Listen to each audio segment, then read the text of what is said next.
Je n'ai jamais compris pourquoi chez vous, les hommes, la fierté était tant liée au sang. Sa main se lève encore dans les airs, ses doigts bougent. On dirait qu'elle fait signe à quelqu'un d'invisible de s'approcher. Mais tu te rappelles qu'un soir, c'était au début de notre vie commune, tu étais rentré tard, ivre-mort.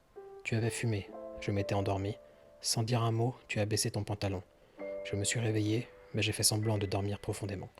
Tu m'as pénétré. Tu as eu tout le plaisir du monde. Mais lorsque tu t'es levé pour te laver, tu as aperçu du sang sur ta queue.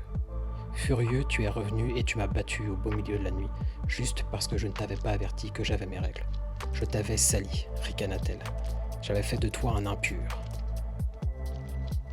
Bon, comme vous pouvez le supputer avec cet extrait, il s'agit aujourd'hui d'un livre dans lequel on ne rit pas beaucoup.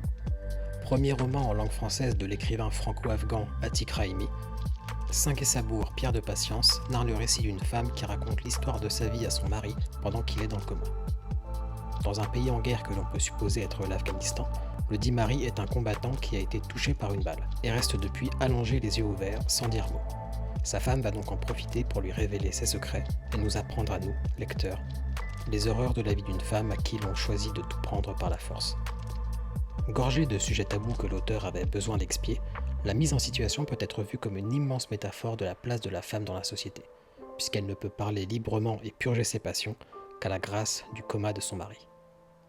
En plus d'avoir reçu le prix Goncourt 2008, Atik Raimi adaptera sa propre œuvre à l'écran en 2013 avec l'aide de Jean-Claude Carrière au scénario. Bouclons cette capsule avec une petite anecdote, puisque j'ai personnellement pris connaissance de l'existence de ce livre en 2015 grâce au groupe basque The Rodeo Idiot Engine, puisqu'il y avait dans leur album Malaise un morceau du même nom.